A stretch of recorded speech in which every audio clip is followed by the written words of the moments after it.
Cerio proves he's the biggest loser by losing his latest court case. Josh Abrams finds out that Dr. Phil fabricates things. Haley? Who's Haley? Grant Smith Ellis thinks he knows who she is. Plus, another kind of look at the GoFundMe market. All that and more on this edition of Auditing Insanity.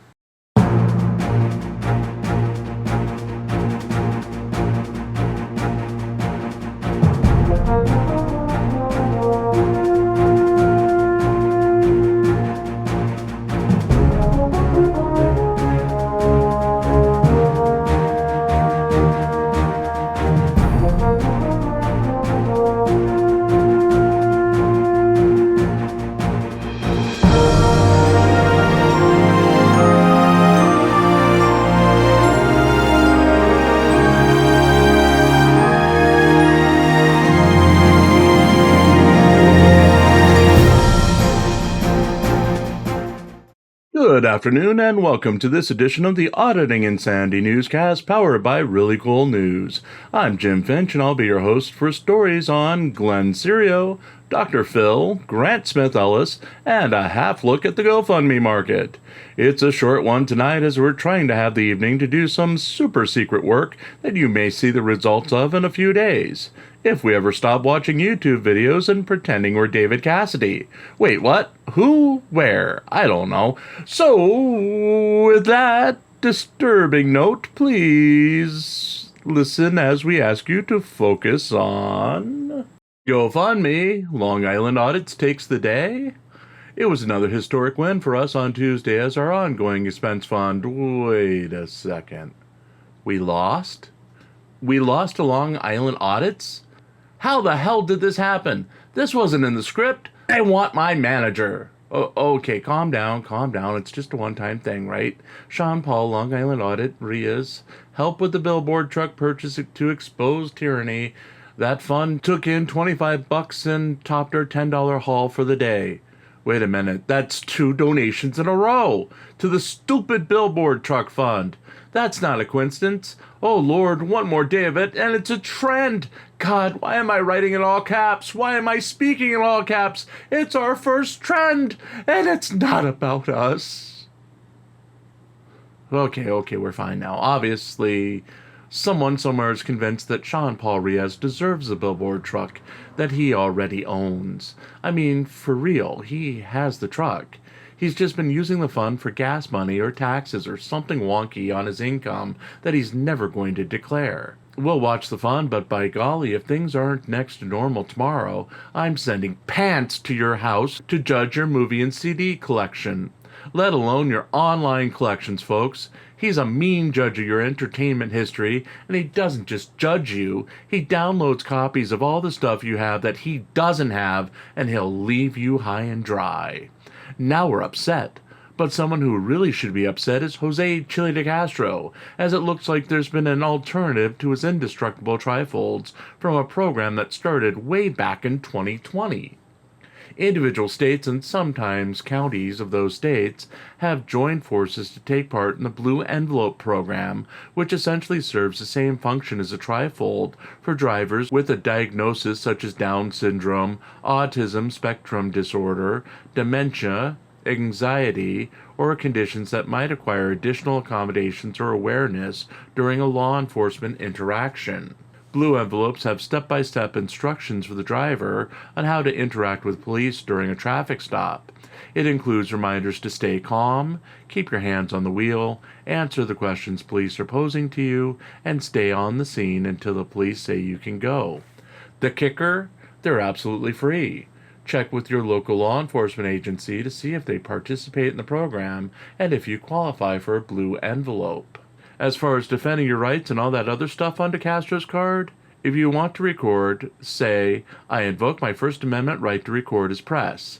If you want to shut up, say, I invoke my Fifth Amendment right to remain silent. There. That's literally all you need to know from his trifold during a traffic stop. Argue your case in court and not on the side of the road. Special thanks to our old buddy Verbo for the tip. And on that note, if you'd like to see us leave the house once in a while to forage for food at the store instead of whatever we find in the cupboards that apparently expired in 1973, and to force me to keep writing this column each day, we do have a GoFundMe of our own. All proceeds go to keeping the lights on, eating, and writing new stories to feature here and on ReallyCoolSite.org.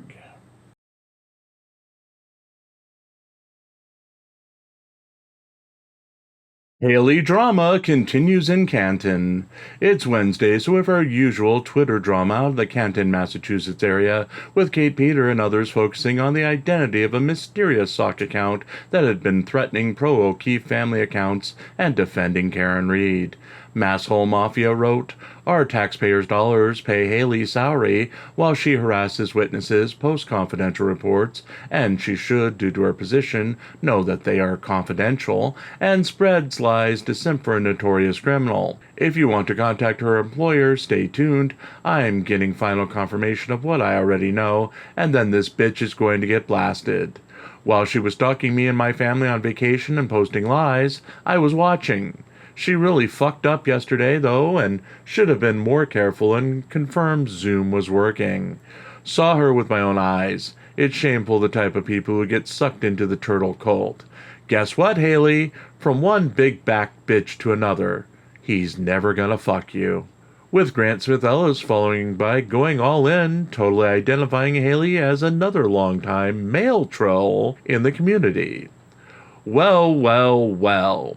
I now have confirmation that the notorious troll account, Haley W., that has been tormenting an SA victim to help Aiden Turtleboy Kearney, is indeed a former Catholic priest named Mark Murphy. Murphy's car was located and it matched photos posted to the Haley account in the early months of 2024. From what I understand, Father Murphy fell in love with his seminarian during his time in the priesthood and eventually left the profession because that person was a man.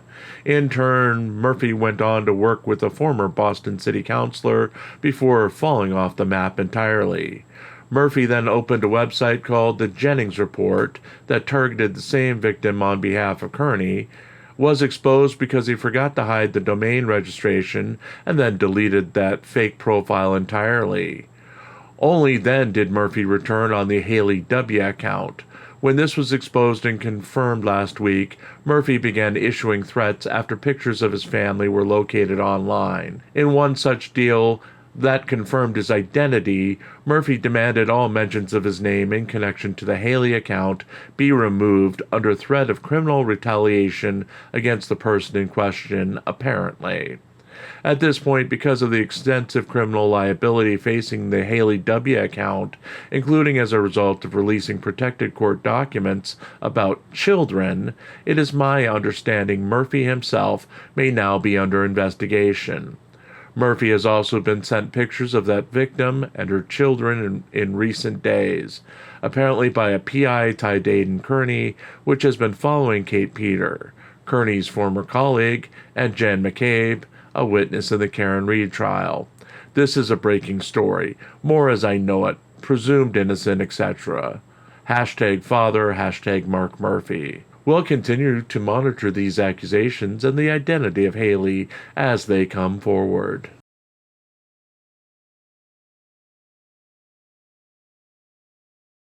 Glenn Cerio loses in small claims court again. Telecline posted a new video to her YouTube channel late Tuesday night with an update on Glenn Cerio's latest loss in small claims court on Tuesday. Cerio was trying to sue Officer Andy Meal of Edmonds, Washington's police force in an incident where Cerio was not arrested but was briefly detained as a suspect in a shoplifting incident. The officer found Cerio walking near the supermarket and vaguely fit the description of the suspect, so he was briefly held by police. As more police arrived on the scene, Cerio claimed he was injured and needed to be transported to a local hospital. Cerio sued Meal in small claims court, along with other officers involved in his arrests over the years, and claimed that he would be filing $50 and $100 million federal civil rights lawsuits against the cities of Mukilteo and Edmonds, Washington. The judge in the Meal case threw out Cerio's lawsuit on Tuesday as Cerio was found to have made an incomplete claim, having not met the requirements to file a claim against the city. Cerio was not present at the hearing. Klein pointed out that this was Cerio's 8th attempt at a lawsuit in small claims court and the 8th dismissal in the current series of lawsuits. Cerio's next court dates are for September 24, 2024, with his small claims court suit against Klein and Everett Police Force worker Erica Bennett in individual cases involving the same material. Bennett is a police worker who created an NCIC document on Cerio a few years ago. The document was a warning about Cerio's then aggressive stance towards police and contained his driver's license number and social security number as part of the identification process. Klein posted an unredacted copy of the document in one of her videos about Cerio. She admits it was a mistake to put up the unredacted document and has since removed the video. However, she has held to her story that there was no malicious intent behind releasing the publicly available document and at no time used his information or directed her fans to use his information for malicious purposes. Cerio is suing both women over the document, claiming that it could be used in stealing his identity, going so far as to accuse Klein of attempting to do so. As evidence in the Bennett case, Cerio has offered screenshots of messages offering support for Bennett taken from the Everett Police Department's Facebook page. He has also included screenshots of messages from Klein's YouTube page, including multiple super thanks donations made to her, and a copy of a message from Experian indicating that he was one of 2.9 billion people who may have had their data exposed in a recent security breach. Cerio has yet to file his federal civil rights lawsuits.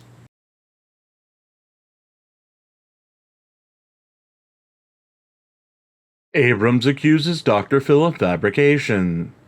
First Amendment Auditor Josh Abrams followed up his recent ambush of a fellow guest from his recent appearance on Dr. Phil with an in-depth livestream with an audience member on Monday in which he accused Dr. Phil of fabricating the story presented by the other guest. Abrams was recruited by the Dr. Phil show earlier in the year to be a guest on a show about First Amendment auditing. He claimed from the information he was given in advance that the show would be informative about the First Amendment auditing and that he would be sharing the stage with Sean Paul Long Island Audit Riaz.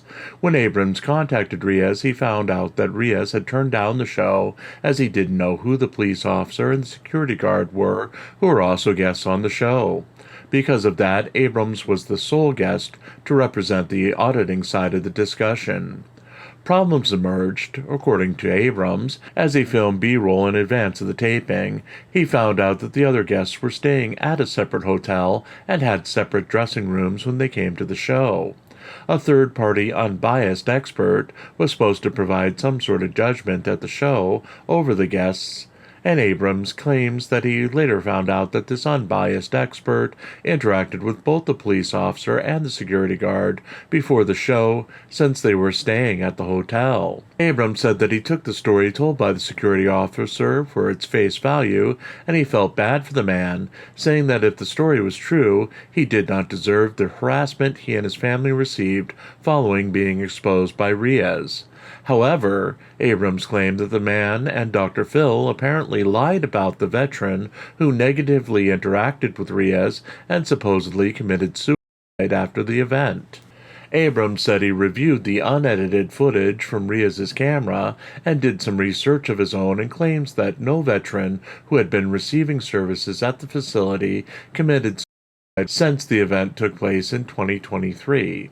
He accused both the security guard and Dr. Phil of fabricating the story in order to tell the negative story about auditing that Dr. Phil had set out to tell. The audience member provided little to no information on the live stream, only offering some background information that audience members are offered to have hair and makeup done before the show, and are offered food services, and had to leave their cell phones in locked bags before making their way to the set. She confirmed that it felt like Dr. Phil had set Josh up to take the blunt of the negative reaction from the audience, despite not being involved in the story that the show centered around. She also claimed that she later researched First Amendment auditing and found that they weren't just people who went around trying to get police fired and had a better understanding of what they do. The video comes after a recent ambush livestream Abrams recently did with the security guard, taking some daytime TV antics to his live streams. He had the security guard on, then confronted the man with Riaz, who had refused to do the Dr. Phil show, and Abrams joined in the harassment and belittling of the security guard by Riaz. Abrams' appearance on the Dr. Phil show is set to air later this fall.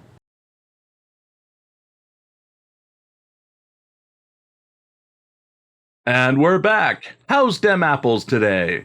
It's 87 degrees Fahrenheit in the shade here, and I'm rushing through recording so I can get back into the cozy comforts of air conditioning. Helen wants to express gratitude for all those who have pitched in with wet food. So for Helen and all the kitties, she says, rah, rah, rah, rah, rah, rah, give me cheese doodles. But that's her addiction, not mine at work. On that note, we're out of here for another night. Be well and remember, the strife that you saved may be on the news tomorrow.